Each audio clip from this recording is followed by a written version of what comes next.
Hey everybody, Josh Sigurdson of World Alternative Media here, and of course we're joined by author and economic analyst here at WAM, John Sneisen. Now, this is something that, I mean, if you go back in WAM videos to where we talked about the Panama Papers, I went on a very angry rant about what was going to happen, what they were trying to do. The fact is, the Panama Papers was a false flag, and it's all coming together now, and we're about to get into that, but basically the Panama Papers was pushed by the Open Society Foundation, George Soros owned, and the whole idea was to try and demonize those that were trying to keep their money safe from the government. People that worked hard for a living, tried to make a lot of money, and then when they made a bunch of money, they wanted to hide it from the government extortion, which is totally reasonable. Any real business owner would do their best to stop their money from being stolen. Legally, of course, most of what happened within the Panama Papers was quite legal. But the point is, this came right as there was a push by George Soros and others in order to push for a United Nations International Tax Agency, basically regulating the taxation across the world so there couldn't be any havens. And what we are about to go into is exactly the what we were talking about to begin with. I said that what they were going to do was use it as a false flag, a financial false flag, in order to push this globalist initiative, which is the regulations of taxes at a global level in order to stop people from saving their money from extortion. Now, John, you've got something right here, and it's affecting Norway, funny enough, your homeland.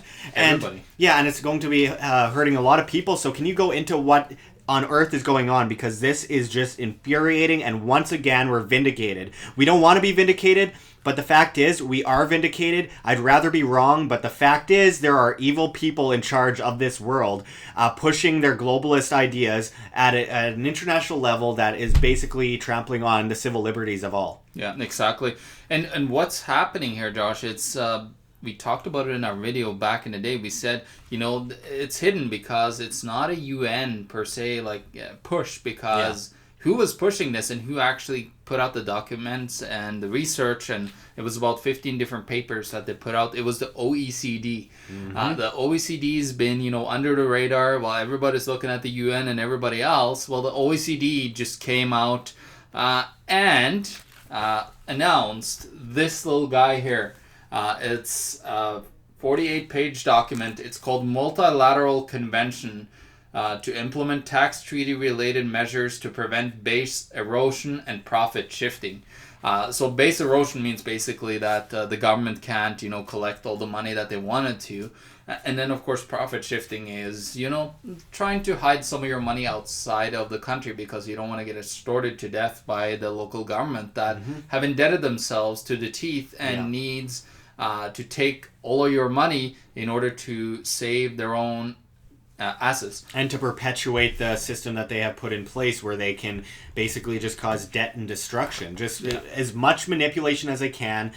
So they manipulate the markets, they manipulate the monetary system, Exactly. and then these businesses are pushed to the curb, and small businesses are hurt the most, and they use people's good intentions against them to basically say we are trying to help stop monopolies by really creating monopolies by pushing small businesses under the rug and saying, sorry, we are trying to regulate big businesses, but the big businesses are the ones that survive the most, and the small businesses are the ones that are pushed to the side and destroyed.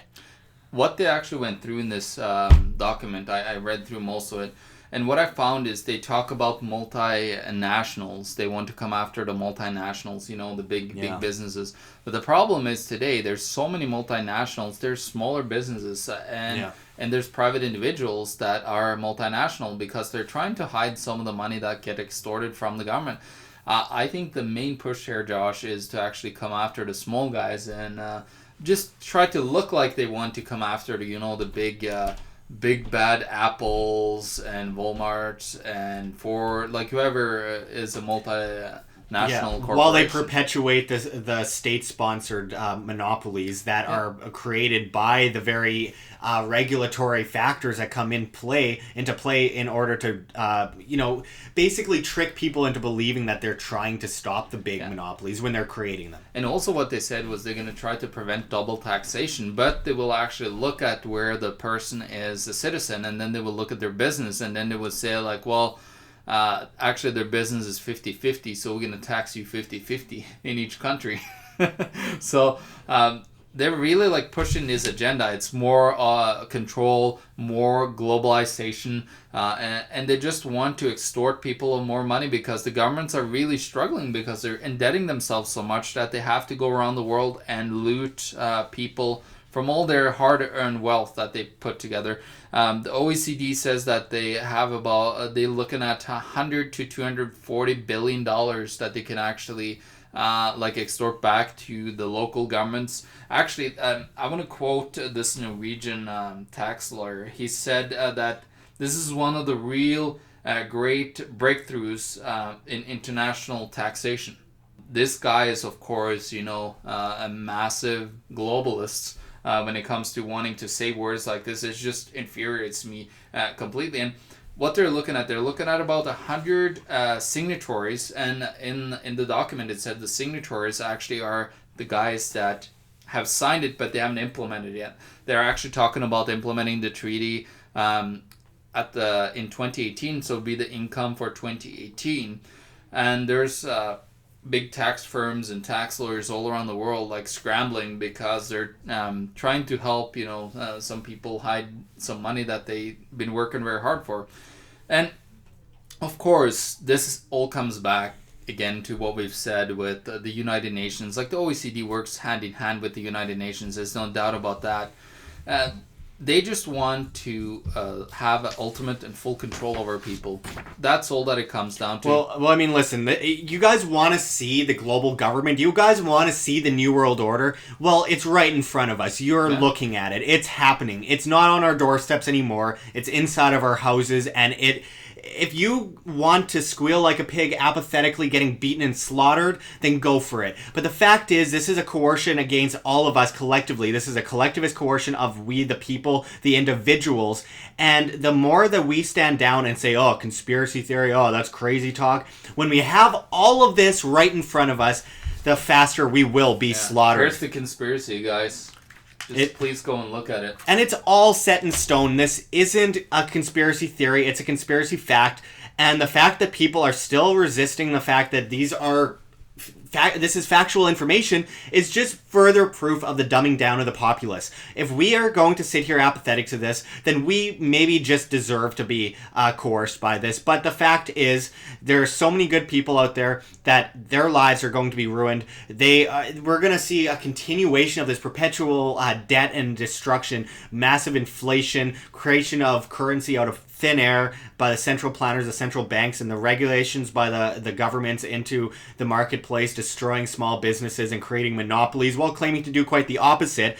And we are going to see a continuation of people getting taxed to death. This is a global government. How can we sit here apathetic when we have a global government? Say goodbye to sovereignty unless you are willing to do something about it. Yeah, and what they say in the document here as well is, it started after the financial crisis because it was so much of these multinational corporations that were hiding money around the world. Well, yeah, they are hiding money around the world. And don't get me wrong, I don't believe that all of these multinational corporations are great corporations whatsoever. There's a couple of them like Apple and a whole bunch of others that are doing terrible things around the world with slave labor and so on. Now, the thing is that they're looking at like people like you and me, and I want to read one more thing here. They're actually looking at a base tax on interest, but also on royalty. Royalty, for example, is something that you earn when you publish a book like me. So I'm earning royalties from everywhere in the world, and now they want to tax me in every single country that I earned that royalty in. So it's like triple, quadruple taxation. It's absolute theft. And John, I have to ask, with this kind of thing, are the taxes going to the government, or are the taxes going in some way to the United Nations? Does the United Nations make any profit off of this? Well, what we're looking at, I was reading through this, and it looks like they're going to have an arbitrary court of some sorts a tribunal that's going to take care of disputes and so on. And, so it's going to go through arbitration then. Yeah, so the type of arbitration process, resolution of a case prior to the conclusion of the arbitration. So they're talking about how the legal process is going to be when they, and then of course cost of arbitration proceedings. So of course the international courts are going to get some money here for sure. I just want to make a quick point, though, John. When we're talking about arbitration is scummy already when it's under the private contract and people don't read the contract good enough and they get screwed. But it's a whole other thing when it's under a social contract, because you don't have the choice to read that arbitration clause and do something to get yourself away from that or not sign the contract. You are forced into it, and that is beyond scummy. That should be criminal. I mean, that goes against every individual liberty that we have. The fact that the government or international government, again, can push us into some arbitrary process that we didn't consent to. No, exactly. This just infuriates me like crazy. I and of course Norway just love this because now the 70 to 80% of taxation they could loot people of, and now they can maybe increase it to 90%. They just get that little extra to protect and grow the government even further. This is how we end up with 1 for you, 19 for me all over again, but at an international scale. And if people aren't listening, then people obviously don't care enough about being stolen from, extorted. I mean, taxation is theft, taxation is extortion, taxation. The only reasonable form of putting money together is voluntary, and it's amazing what the free market can do. It's amazing what things can do when we don't have this regulatory factor, when we don't have this taxation, when we don't have worthless currency printed out of thin air. Then prices are much lower, capital is much higher, employment is much higher, wages are much higher, and people spend their money where they want it. And we don't need to pool all this money together from extorted individuals in order to create some haven or some kind of product for people that they never really consented for. I mean, of course, this only just perpetuates the model. So we have the Hegelian dialectic again that I keep talking about all the time at WHAM, and I won't say it enough because I'm going to continue to talk about it, for it is behind so much of what we see today. Liberals, conservatives alike, mostly liberals, but conservatives alike, will blindly follow these kinds of Hegelian dialectics where they think that they're solving a problem when they're really creating the problem in the long run by not looking down the road and only looking in the time being and not thinking about the future in any sense of the word. They don't know basic economics. They don't know the basics of how these things affect us. And this is just another example of how it's just going to be Hegelian and go in circles forever, creating the problem, reaction, solution, and repeat. It's so infuriating that we, the people, have to go through this. It's so infuriating that not enough people understand this, so that they're just like, okay, well, it doesn't matter if a few people understand it. As long as the vast populace doesn't understand and they eat it up like sheep, they fall off the cliff like animals on a farm. It's just another example of how we're enslaved. Well, and you got the point too where people says, I got nothing to hide, and then they don't care about it. The thing is with this, it's, I understand you might not have anything to hide, but it's going to hurt everybody over time. Everybody over time is going to have way less money to create wealth and to innovate and do other things. It perpetuates a system that so many people have had enough of. I think most people have had enough of the current system. However, a lot of people, in fact, most people don't understand how to overturn that system in order for it to benefit them as individuals and not just benefit a giant ship of state that extorts us, monopolizes, and just creates that perpetual paradigm. Well, think about the case of the European Union, for example. You have the local taxation, you have the taxation on a provincial level, on a city level, provincial level, and then you have the taxation on national level, then the European Union level, and then now you have an international level that are coming in and working on taking taxes, like extorting you for money too. So it's just a massive, like so many layers of government. It's like insanity. It's exactly what people have been warning about for so long. It's exactly what people like Ron Paul has been talking about for a long time. And this is exactly the opposite of what the Founding Fathers' intentions were. Now, I'm not saying I support everything the Founding Fathers did. I believe in self-ownership and self-governing. I believe in voluntarism and capitalism where we can freely trade between each other without coercion by other parties and the gigantic monopolies that are created by the state. But the fact is, everyone should be pissed off about this. This should be enough to piss off everyone because it affects everyone negatively. And what roads are we paving, by the way, it's not like very much taxes actually go towards roads, and these are things that private contracts can settle as well. I know one of the biggest arguments against libertarianism and voluntarism is, what about my roads?